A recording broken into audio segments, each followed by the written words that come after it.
It is Brett the Hitman Hart, and you're listening to the Smacked Raw podcast.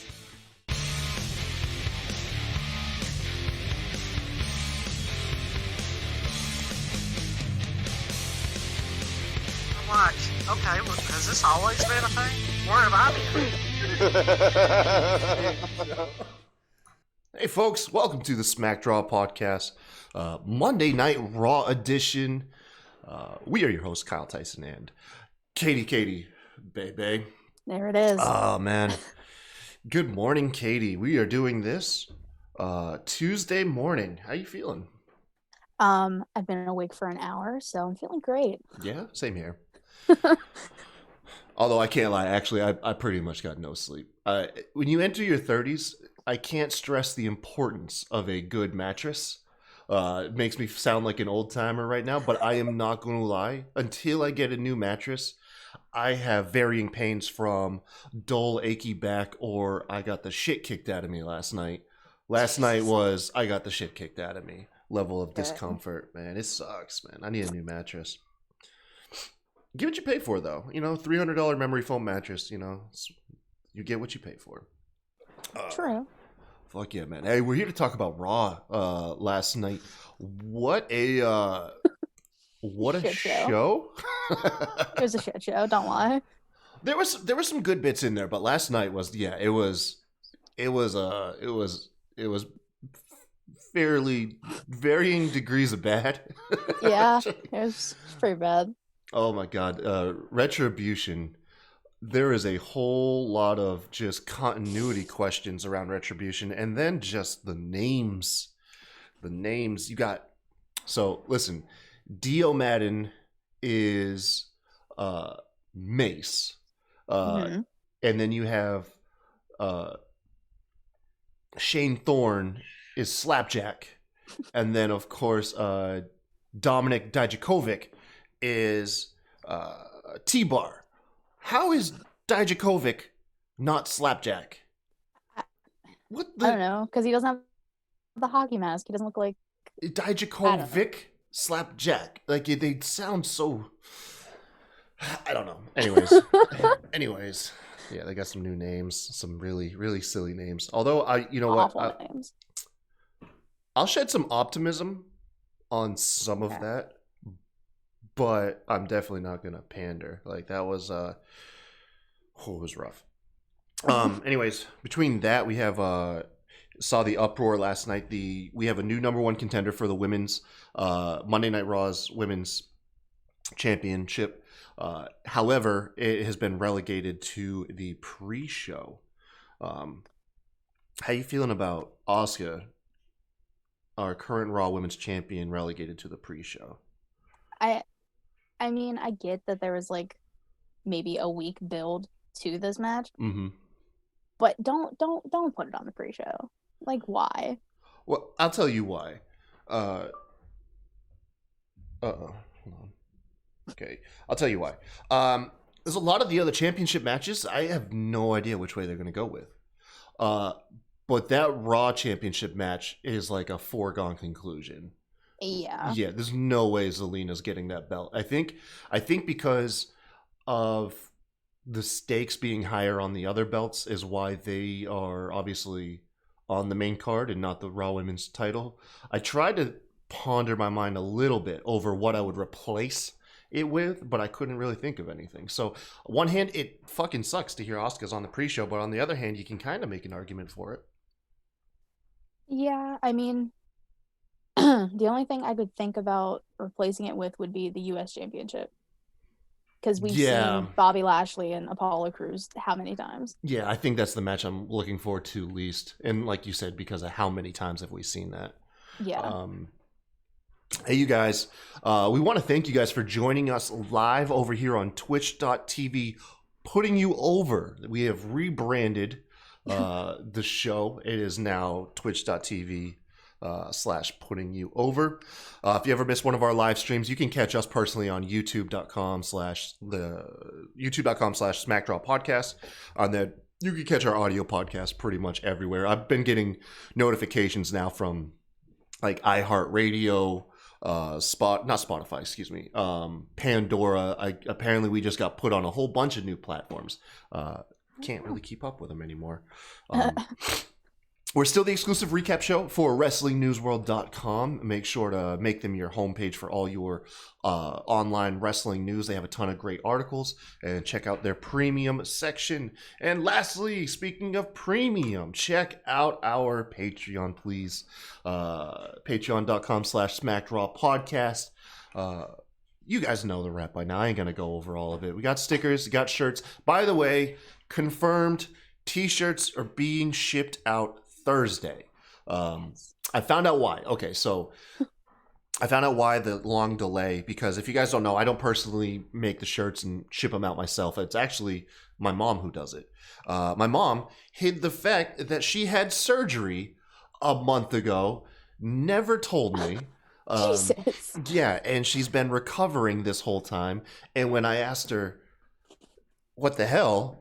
She was like, I just didn't want you to worry. Ain't that a mom for you? Yeah, it is. So she's been on pretty much death's doorstep, recovering from this damn surgery, and she didn't want to let me know. She's fine now, though. I can make fun of it now because she's okay. But that's good. So yeah, that was the delay.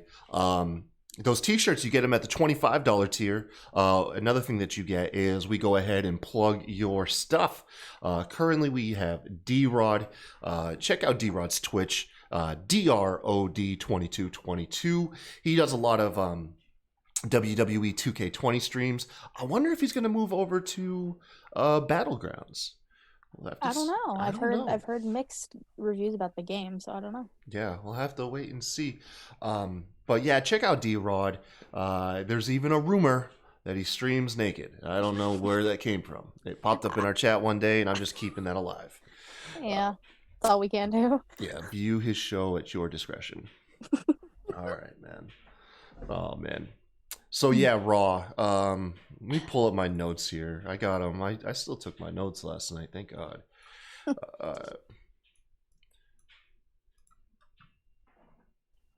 Anything stand out to you? Anything you want to just get off your chest right away before we pull it apart? The Mysterio family thing. Oh God, yeah. I don't like it. It gives me it. I don't like it. So, I saw two takes. I'm actually going to be plugging a lot of people from Twitter on here, because I do have I sourced a lot of takes, and you had Matt Ritter from the Smacking It Raw podcast, along with various other people, believe that this is a romance angle budding between Aaliyah and Murphy. However, Kenny from Kenny For Your Thoughts podcast, which you guys got to check them out. They're super professional.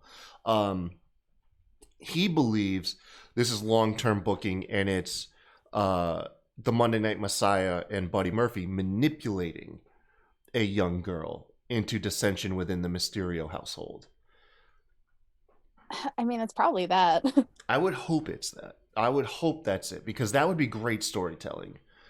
Yeah. Shoehorning a romance angle would be kind of iffy. And to be fair, I hate looking at Twitter anytime Aaliyah pops up on screen now, because Twitter is horny as fuck for this teenage girl. She's 19. Leave her the fuck alone. Jesus. That promo that Ray cut on Seth Rollins last night was not on Seth. That was the online Twitter base. Seth was 100%. Just a prop. Yeah. 100%. Yeah, Jesus Christ.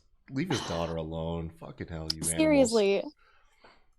Animals. Oh man. I love on the contrary though, I love that Josh Robinson stands Rey Mysterio's wife. I don't know why her name is fleeting me right now.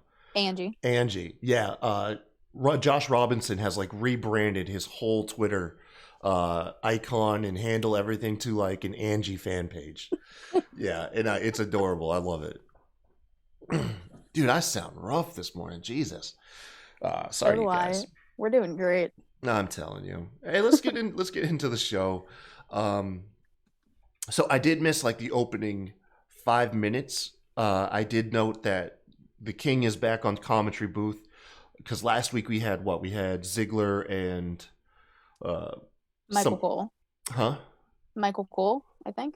I can't remember, but they're sitting in for Samoa Joe. Please come back, Samoa Joe. Please. Yes. But it turns out Retribution, they confirmed that Retribution got a contract. Like 5 members of them? Yeah, so the main 5, so Mia Yim, Dijakovic, Dio, Mercedes Martinez, and Shane Thorne all have contracts. Okay. So here's my question. So when I was hearing this, I thought it was like, oh, confirmed 5 of the members are already signed. But that's not the case. It's the storytelling is that WWE, Vince McMahon, reached out to Retribution and offered a deal. Not only did he sign them, but they drove it home last night that they have free reign of WWE to do essentially what they want, meaning just beat down and interrupt matches and beat up locker room backstage. Where does this make any sense? It doesn't. That's the problem. It doesn't make sense. It made more sense when they were just running around destroying everybody and everything. Yeah, and then in the contrary, since you're going with this continuity angle, if they were in kayfabe not signed, why were the cops never called? I mean, yeah. You just had Otis like beat down the Miz last week, and he got served a lawsuit. These guys are chucking Molotov cocktails at your building. You know, and no legal action gets taken against them. It doesn't make sense. I have many questions. WWE. The only thing kayfabe was, I think I heard Steve from Steven Larson. He said it's in storyline is them grabbing the brass ring. Vince McMahon loves it when people try to grab that brass ring. And that's what got him signed. Either way, it doesn't make any sense. It doesn't make any sense. It doesn't fucking make sense, and it pisses me off. I'm over Retribution at this point. I'm over it. Oh man. The name change. I'm wondering also. The other question I have for this is continuity wise. Is this a rebranding for all the current wrestlers, or are we led to believe that this is not NXT canon and these are new people altogether? That's the other confusing part. I don't know. Yeah. Because I think they said, like, in one of their 100 promos last night, that they're, like, PC veterans. So, like, it hurts my brain. I don't know. So I would like to think that they will not insult our intelligence to the degree that the audience is led to believe that these are 5 people that have not been featured on NXT for the last several, months to years. Yeah. I would like to think that this is 5 people in NXT, joint cause, needed a rebrand, refresh. They re-debut all themselves, and they'll at least at some point acknowledge their past. Because you have, you for one, you have Mia Yim interrupting a match with Keith Lee, her boyfriend, costing him a title shot. So that needs to be addressed at some point. Keith Lee needs to be like, Mia, what the fuck? And then she'd come back and be like, well, look, I gotta look out for myself too. Something. I mean, same with Dijakovic. That was like his best friend in NXT, and he also cost him a title opportunity. Yeah. It doesn't. Well, we see friends turn on friends all the time.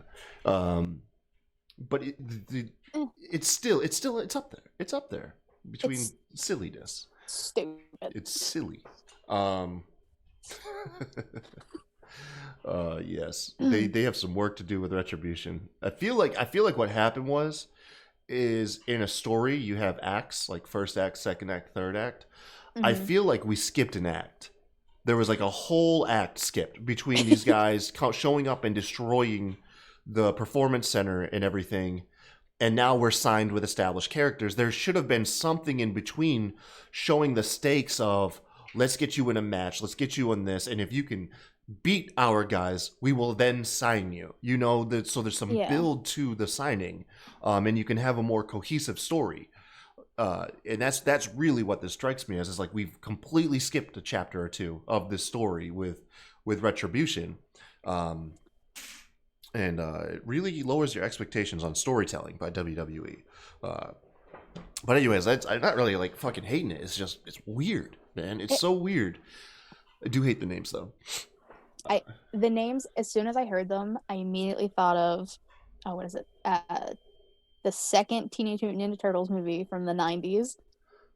Oh yeah, Like I think it's like the snapping turtle and like the little wolf pup. That's literally what I thought of the entire time. oh shit! I didn't even make that connection. I saw most people comparing him to the Viking Experience. To me, all I could picture was them hanging out around catering, calling themselves those names. Like, hey, Slapjack, can you pass me the pork chops? I'm like, sure thing, T-Bar. Like, I was just trying to picture their names in casual conversation, and it was really making me laugh last night. I can't. That's probably the worst part about this is those awful names. The awful names. Yeah, absolutely. I'd like to think the names are not going to stick. I think that they might do something. They might backtrack it. They did the same thing with Viking Experience. True. Although these characters aren't quite as beloved as the War Raiders were coming up to Maine, but still, we'll see. We'll have to. It's a wait and see thing. Yeah. Either way, out of all of Retribution, who has the highest ceiling?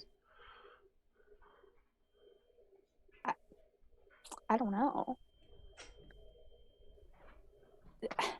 Dijak, I guess. It's got to be Dijak.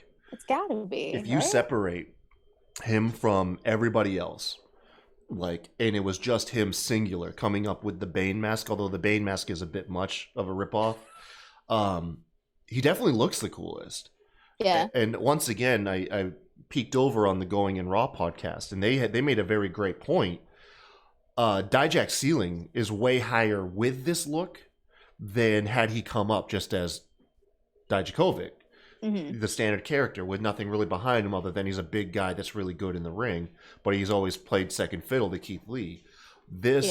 You could compare him to, depending if story role plays out correctly, likes of like Kane or something.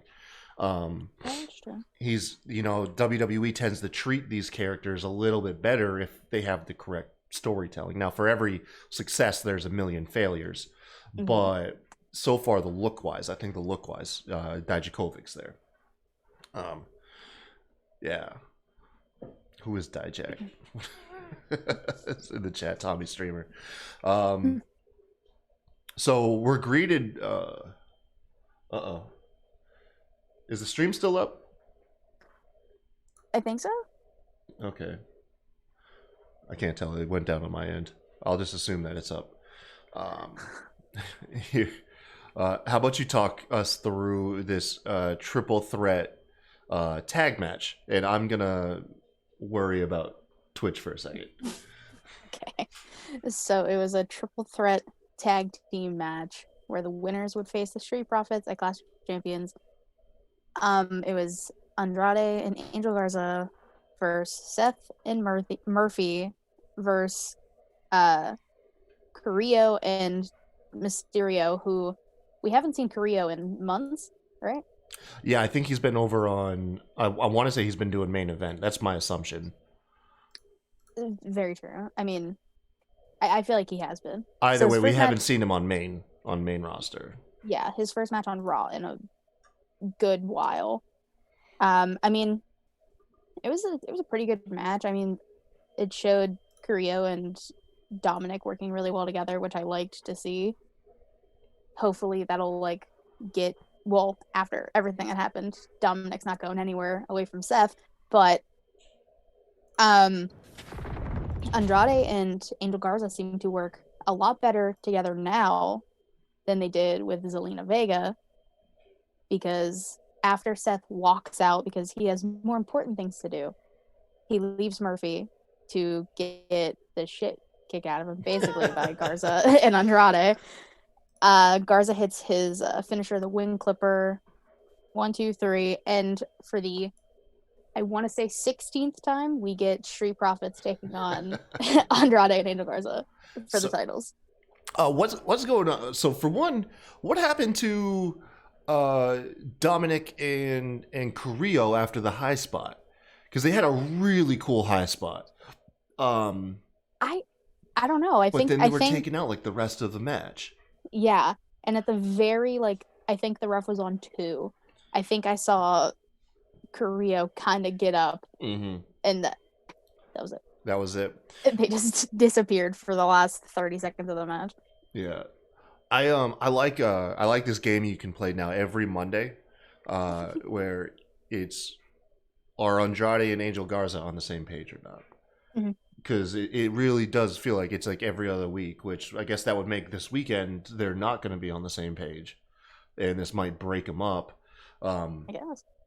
However, I wouldn't do that. I would definitely keep all these tag teams. I like the idea of Andrade and Angel, and then I really dig Dominic and Carrillo.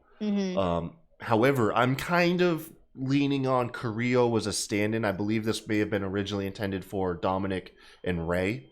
Yeah, probably. Had he not been injured. Yeah,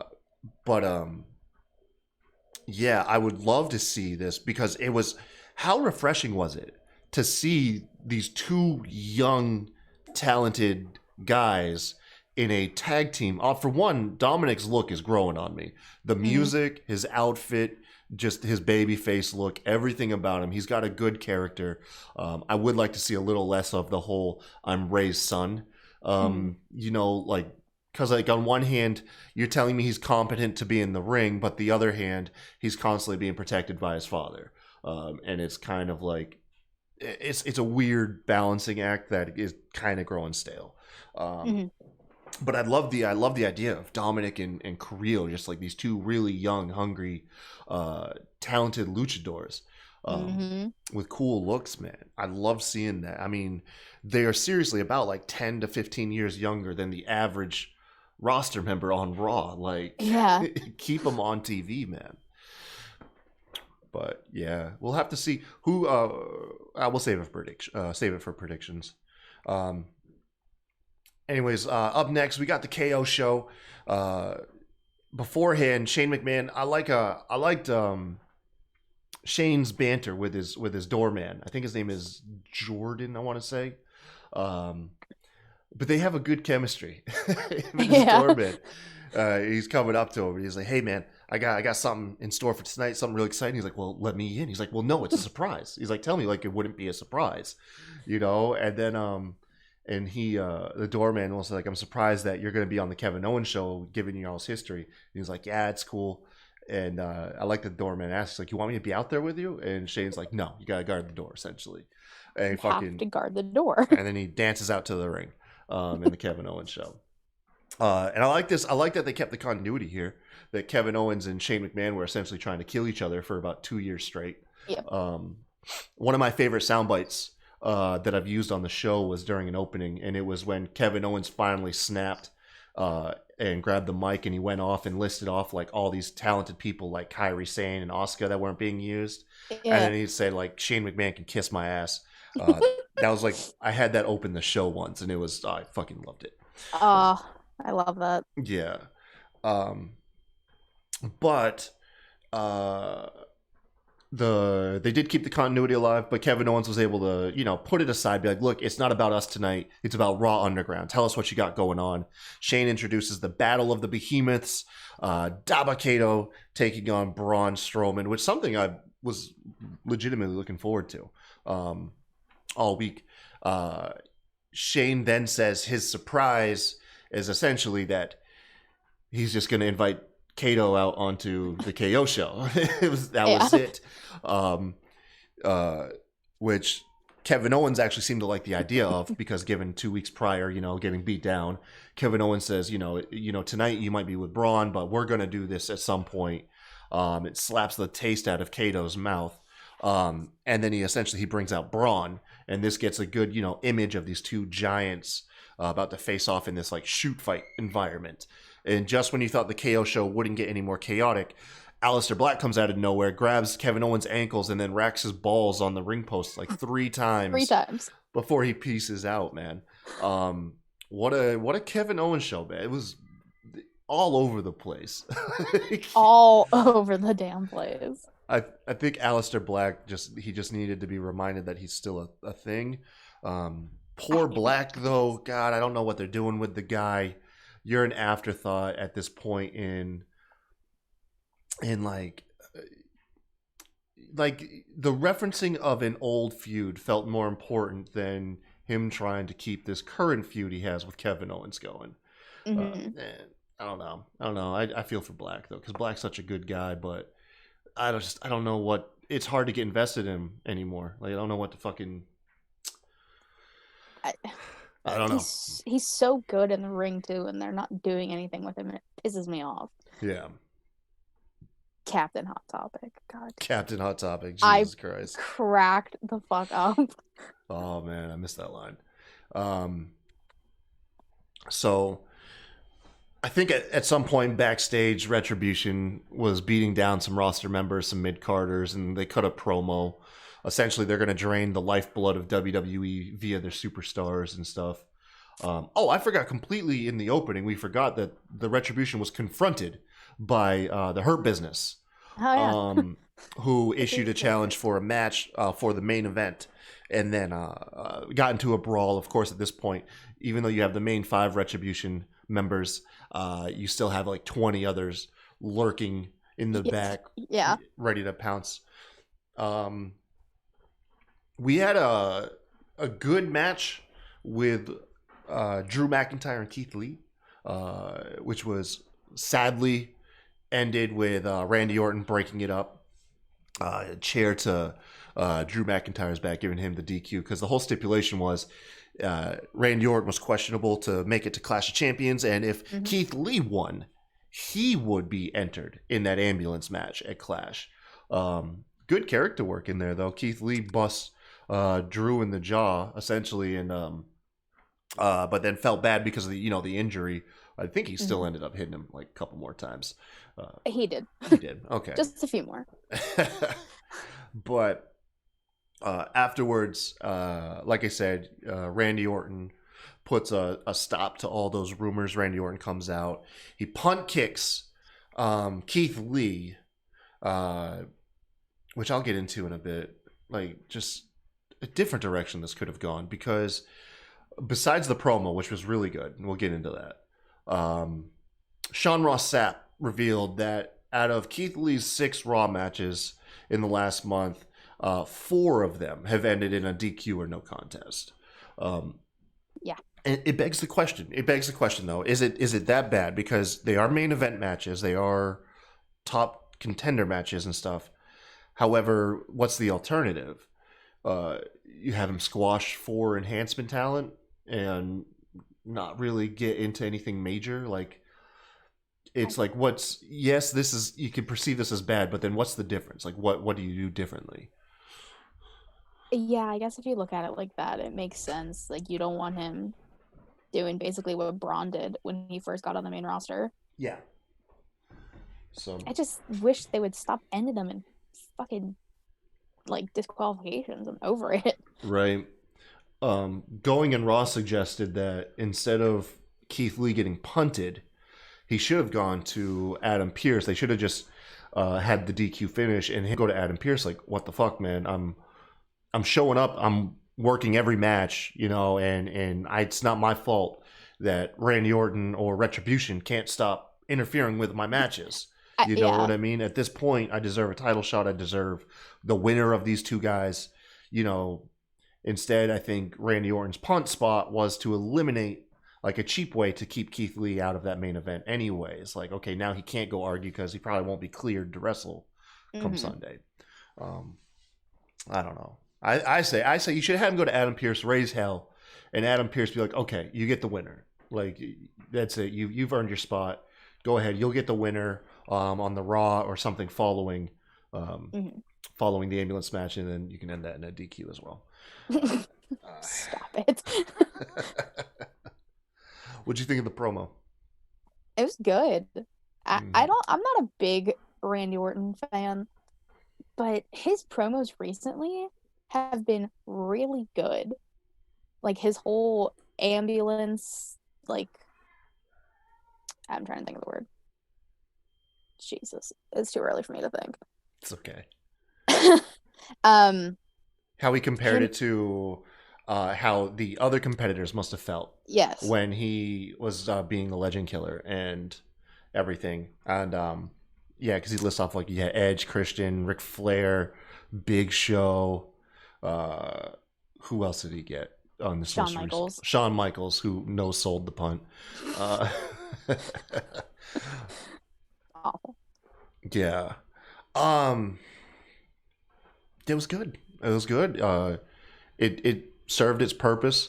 I guess this will be my only prediction I'll give away for free. I think Randy's getting that belt.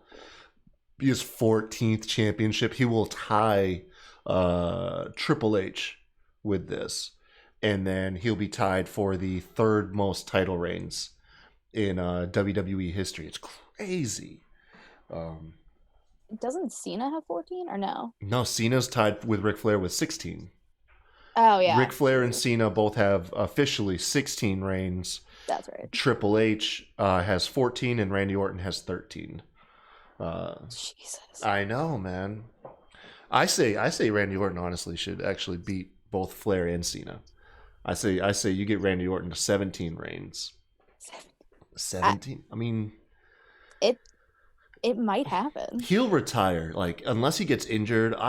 He's like 18 years in right now with WWE. I think he'll get to 23 to 25 years. Oh, yeah. And if you work consistently like he has 23, 25 years, it's funny too. Out of 18 years in the business, 17 of them have been on top.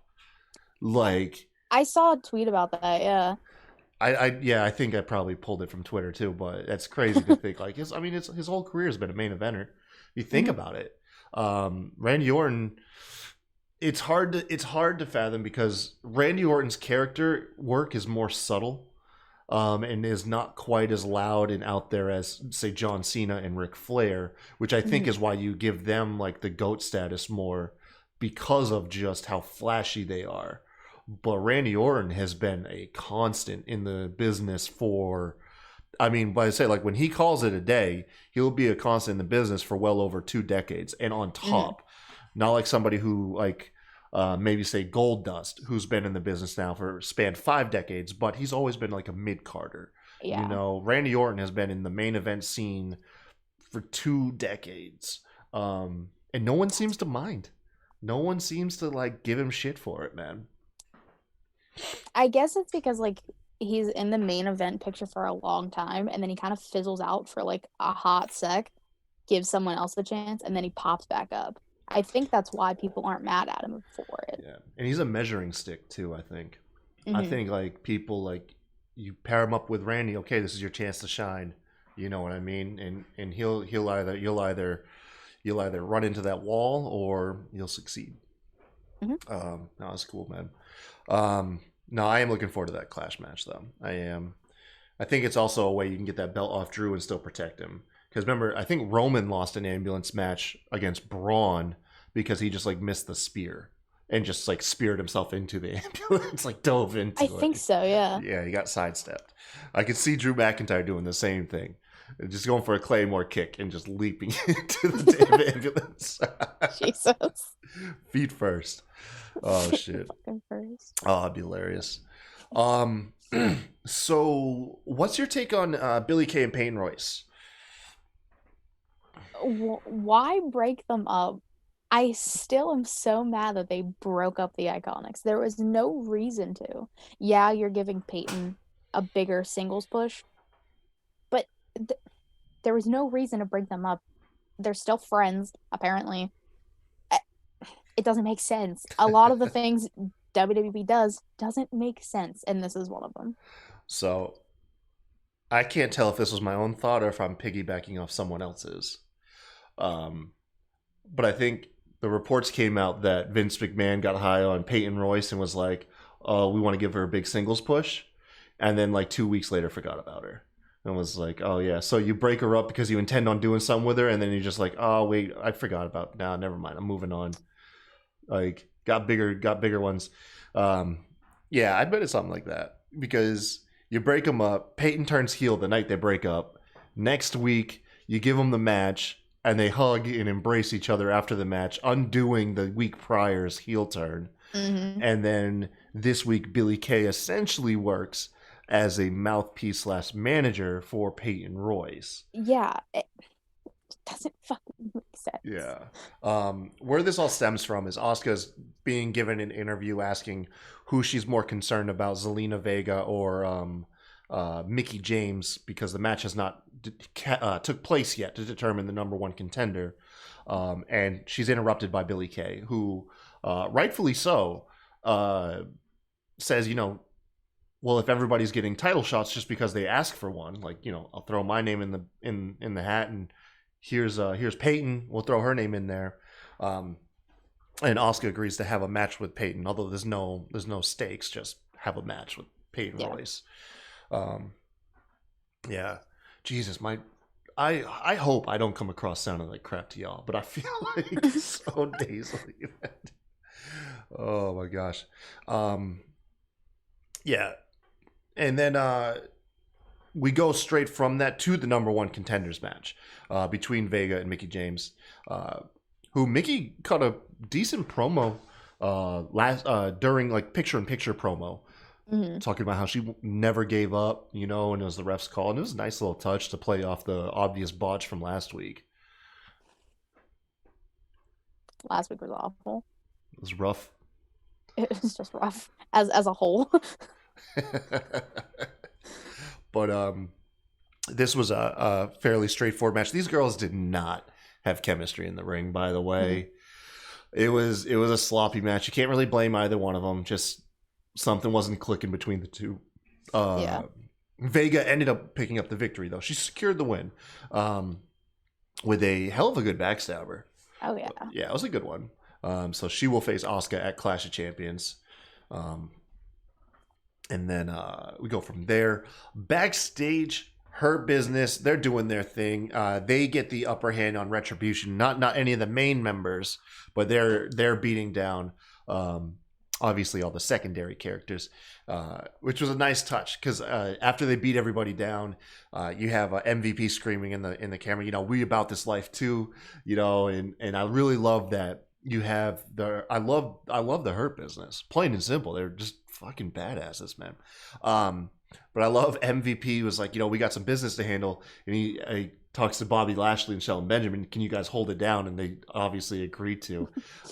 Did you catch right before commercial? Shelton Benjamin, I think, accidentally tore the mask off one of the Retribution members. What? Sorry. No, it's okay. Right before the commercial break, Shelton Benjamin accidentally ripped the mask off one of the Retribution members, so they had to hide their face because they're not supposed to be revealed, and he just kind of had to beat him down while the dude kind of got in the fetal position. I clearly missed that. Yeah, no, Jesus. You didn't see nothing. You didn't even get a glimpse of anything. But you did see the mask come off. Which, why are they not doing that? Why are they not trying to unmask these people? Because you got to think about it. These members of Retribution are probably not running around in ski masks all day. They're probably blending in as regular people, maybe coworkers or other wrestlers. Why not unmask them so you can catch them in the locker room? Make it just one big episode of Scooby-Doo. Just start unmasking everyone. Yes, just start tying them up. Oh man, I don't think the secondary members though are intended to ever have anything revealed, who they Probably are. Not. No, unless you do a coy angle where finally someone outsmarts Retribution and realizes oh, I could blend into their ranks just by getting a black jumpsuit and ski mask. Yeah. How are they gonna fucking know? Sure. Yeah. Oh man, how you feel about Bianca? Her best, she's just outdoing this dude in the gym, man. I love Bianca and the fact that she hasn't really been used on Raw since getting called up. Start doing more shit like this for her. Just start showing that she is the strongest and every other EST. So I loved it. I was all about it. It had my focus. So bring me more Bianca, please. And it feels like more of an official rollout too. Mm-hmm. When you do something like this, that means you probably have some plans in place for her. So that brings me some good optimism for her. going back to the Going in Raw episode I watched, I completely agree with those guys, and I say that Bianca, she needs to have one of her vignettes just be a remake of Mr. Perfect, and all the stuff that he was doing. There you I go. think that would be awesome for her. It's gonna fit the character. I mean, that's kind of her character, anyways. That's true. Is being the best or perfect in her sense. So yeah, but she's just in the gym. There's this guy who I think was actually there to aid Sasha Banks on SmackDown. Was one of the PC guys helping Sasha, and she's in there just outworking the guy, outdoing him on pull-ups and squats and flipping tires and stuff. And it was wonderful, man. Definitely plays Bianca's character very well. For sure. So, the 24/7 segment this week. If I pieced this together correctly, Okay. Akira Tozawa has been eaten by a shark Apparently. while waiting to surprise R-Truth at the beach. He's at the beach with a ninja ref, and he says, "We wait for R-Truth in the ocean." In which case they run out into the ocean. It's honestly, I loved it. I thought it was just so slapstick, funny, and lighthearted. And I was like, I bet you these guys love this because they probably gave him an excuse to hang out at the beach for a day. Probably. You know?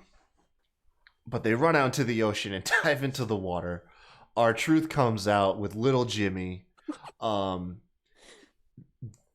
They're chilling at the ocean. Spot a shark, which I was really angry because it was supposed to. It really seemed like there was going to be a reveal. It was going to be like a guy would pop up maybe to try and get the belt, and he's wearing That's like what a I fake thought shark too. fin, right?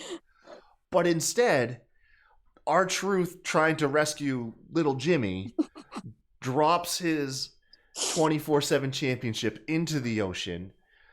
He leaves. 20 minutes later, he comes back. He's got flippers on. He's got his snorkel and his goggles.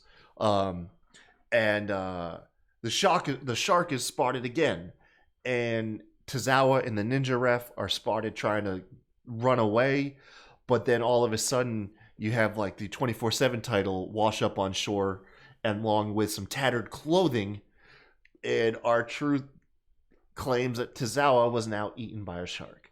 And that was the 24/7. It was so slapstick funny. Honestly, you either liked it because of how lighthearted and silly it was, or you probably fucking hated it. You know, like It was just ridiculous, but like it. So was the rest of Raw. So like it fit perfectly. yeah, I am a very forgiving person, so I found this to be one of those things that was so bad it was good, and I enjoyed it for what it was. But it was, don't get me wrong, it was next level stupid. It looked like a skit that was put together by like middle schoolers. You know, like that was like the level of creativeness that went into it. But it was still silly though. Anyways, you had a match up next. Apollo Crews taking on Cedric Alexander. The match, honestly, this was one of the ones where I just had a hard time even being interested because I'm done with the whole Apollo and Ricochet clashing with the Hurt Business.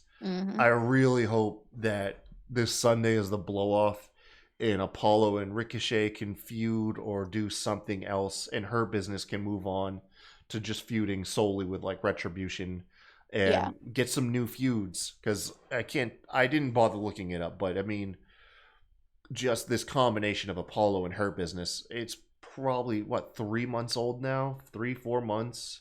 At least 3. Yeah, so he's got a match Sunday for the U.S. title against Bobby Lashley. Hopefully that just settles it. I'm done. Hopefully. Cedric ended up being distracted by Ricochet. He got rolled up by Apollo Crews, giving Apollo the win. After which the Hurt Business do come down and they beat down Apollo and Ricochet.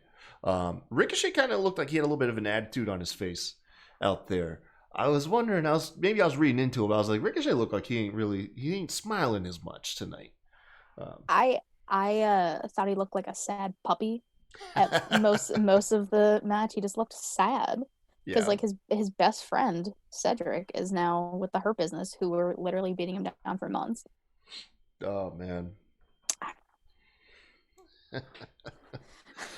He is a sad puppy. He's a sad little puppy. Right. So here we go.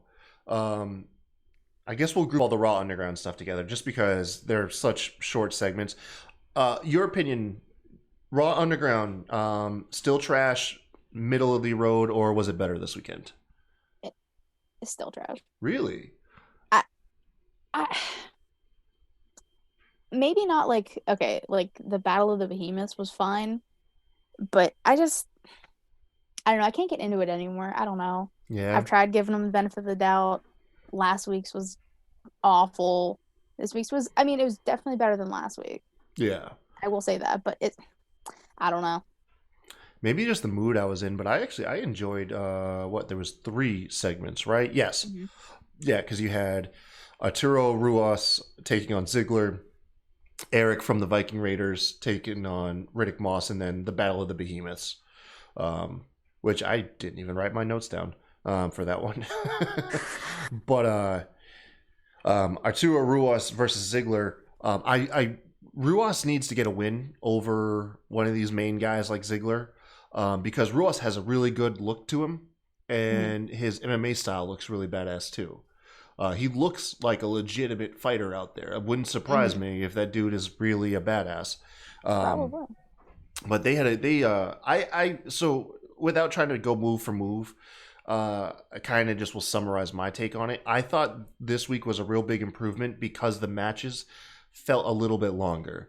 Instead of like 20 to 30 seconds, they were kind of given about a minute to 2 minutes, which I think helped them flesh out a little bit better.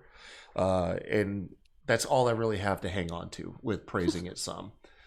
Ruaz got put to sleep by a rear naked choke by Dolph Ziggler. My boy Eric, unfortunately, got knocked out by Riddick Moss in like a scrambling punch, which was kind of cool actually. And then lastly, the Battle of the Behemoths, my opinion, was really fun. Braun Strowman knocked fucking Baba Tunde out cold like with a big punch. I thought these matches were a little bit funner. I could definitely see where people still don't like them because at the end of the day, not much is happening. You know, like Yeah. that's the thing. There's nothing. I mean, there's nothing for me to look forward to next week besides Ziggler and Riddick Moss probably having another match each. But that's it. Isn't it amazing how Ziggler manages to be on TV every fucking week? Literally every week. That dude somehow gets himself TV time every week. Like he manages to get it done. Yeah, it was weird. Speaking of weird, Oh, God. Seth Rollins, channeling in his inner Murray, bringing up the decade-old paternity story angle that people really weren't really excited about, even when it came out all those years ago. Yep. I don't know how to feel. I'll tell you how I felt during it, and that was apathetic. I was like, okay, this is just taking up space. Like, I didn't think it was good. I didn't think it was terribly bad. I just was like, this is kind of just like, it's flat. It's like a comedian bombing. Like his jokes just are not connecting with anybody. And that's kind of what it felt like with me. I was like, okay, they're doing something. So essentially Seth Rollins says that he did some digging. I like to picture Seth Rollins browsing WWE's page of their pictures online. Like that's just what he casually does. And this is how he came across this epiphany. He invites the Mysterio family out onto the ramp because he says, obviously Dominic so tall. He's like, I can't believe the fact that Dominic would be Rey Mysterio's kid. All that same shit we heard a decade ago. during the segment where afterwards Rey Mysterio cut a promo, like I said, on Twitter, not not Seth Rollins, to keep his daughter's mouth out your names, or keep his daughter's name out your mouth. Excuse me. There you go. Fuck that up.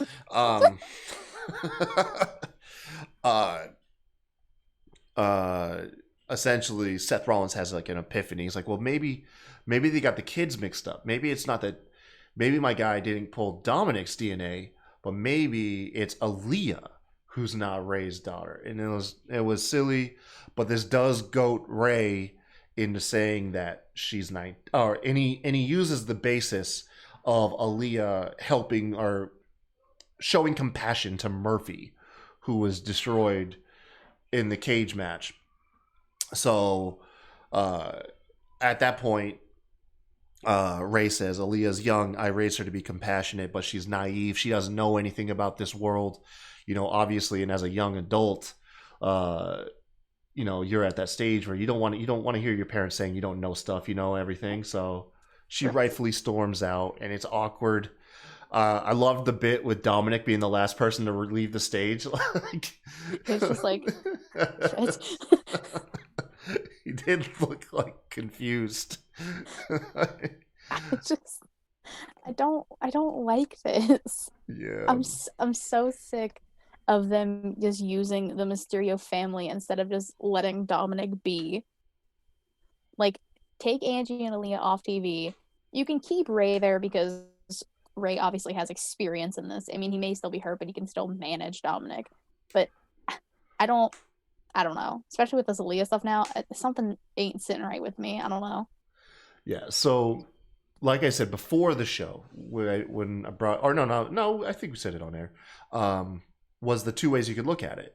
Because backstage, Aaliyah snaps at Ray, being sarcastic. Yeah, what would I know? I don't know anything. I'm just a kid. All that, that stuff. Rightfully so. Storms off, and then later on, Buddy Murphy appears and apprehensively just says, look, hey, I'm sorry. I just wanted to come over here and tell you that I'm sorry.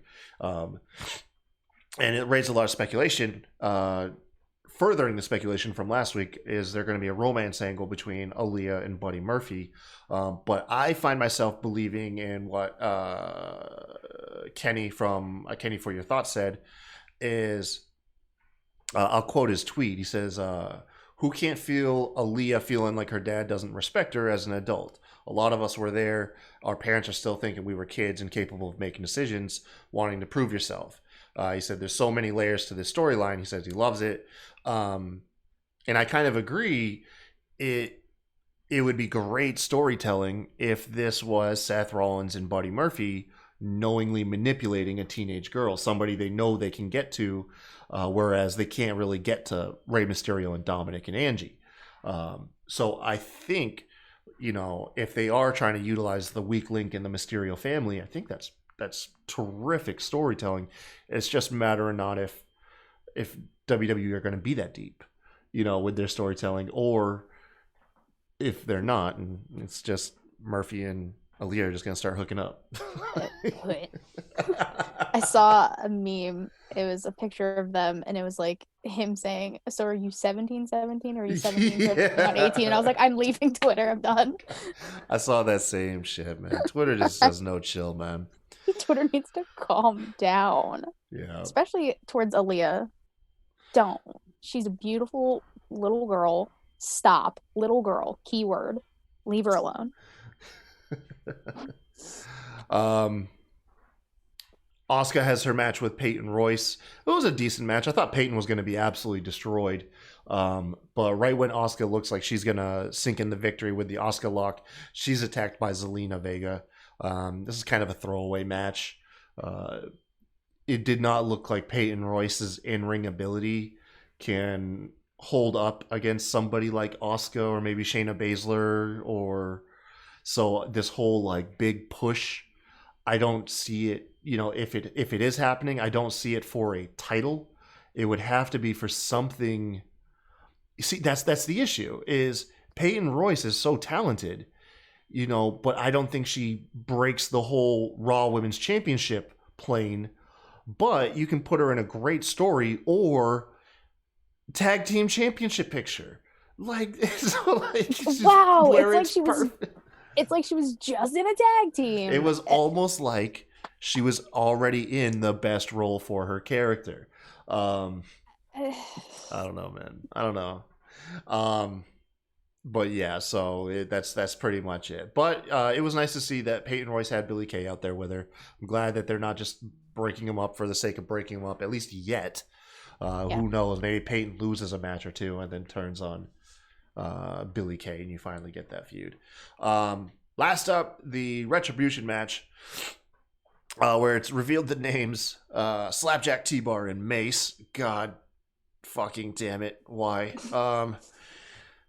You skipped a match. What match did I skip? Natalya and Lana versus Nia Jax and Shayna Baszler. Shit, because that shit was like fucking 10 seconds, yeah. It was literally 30 seconds long. Oh, go ahead then, my bad. Literally just, obviously Nia Jax and Shayna Baszler dominating. Baszler gets the clutch or whatever on Lana, and then they try and attack Ruby and Liv, who were on commentary. They do not successfully do it, and then they end up putting Lana through a table again.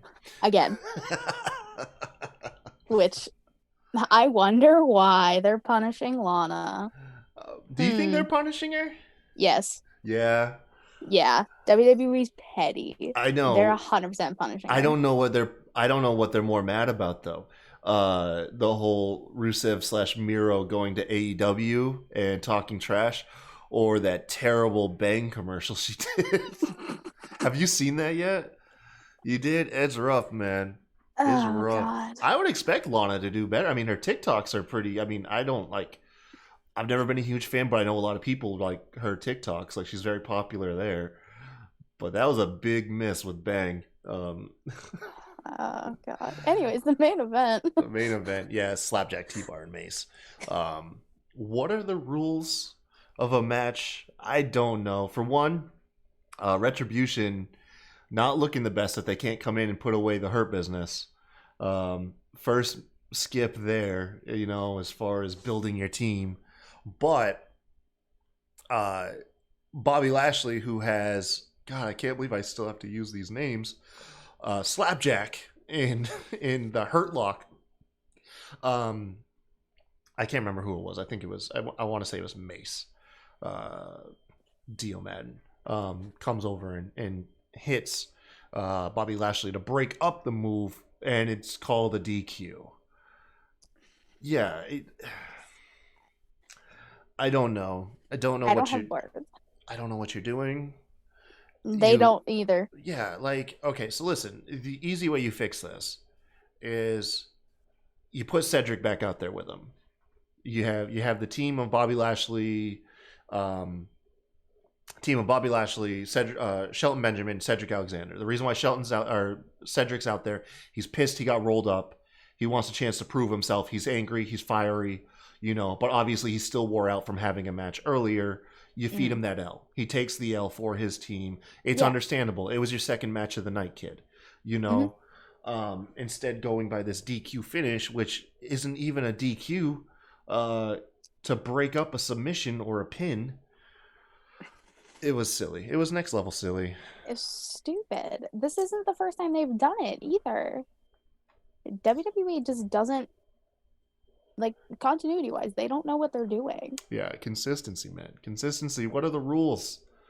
Break out the rules. What are the rules? But overall, that was your congested mess of an episode of Monday Night Raw we had last night. I'm not going to lie. It wasn't insanely difficult to watch, but it wasn't like I was watching because I was captivated and amazed. In a positive sense, I was watching so intently last night because I was like, what the hell is going on? Yeah. I found myself watching, but kind of not paying attention. I was like, oh, notes are a thing I should probably do. Yeah. That's brilliant. Yeah, Jesus Christ. Yeah, they definitely last night was just throwing everything against the wall to see what sticks. What did stick? I'll tell you what stuck for me. Shayna Baszler and Nia Jax. Keep that team together. You love them. I fucking love them as a team so much. I love their dynamic. I love their chemistry. I think they're fucking terrific, man. And I really think you get a second Hell No story out of these two, starting with them can't standing each other, just working together, and then ultimately growing on one another. That worked for me. Dijakovic's look worked for me. I will give him that. Dijakovic has a cool look. Might be a Bane ripoff. Is 100% a Bane ripoff. Yeah, it is. I know, but it still looks cool, man. That was, I mean, and I'll give Raw Underground the thumbs up this week too. Oh, and then Her Business in general. Her Business, Bianca Belair. So yeah, there was good stuff in here. It was just, but for every like Bianca Belair vignette we got a Tozawa being eaten by a shark vignette. You know, so it's just it's one of those things where you had really good stuff in there, but all the bad crap really piled on top of it, tried to hold it down. Yeah. Well, that was it, Ben. Yeah. Hey, you want to sign us off? You go ahead and sign us off. Why do I have to? I'm too tired for this. This is your. I'm not hosting. All no. right. I'll throw the card. You left me high and dry last week. You have to do it. Oh, damn it. Okay. Thank you guys for watching the show. If you like this, make sure to like, subscribe, comment below, download, all that fun stuff. Hit up our Patreon. And, of course, make sure you tune in after every episode of wrestling because we are doing our recaps. Look out for our predictions episode for Clash of Champions. That'll probably be Thursday, I want to say. We'll shoot that live. And then just like always, man, thank you guys for joining us. Y'all have a good one.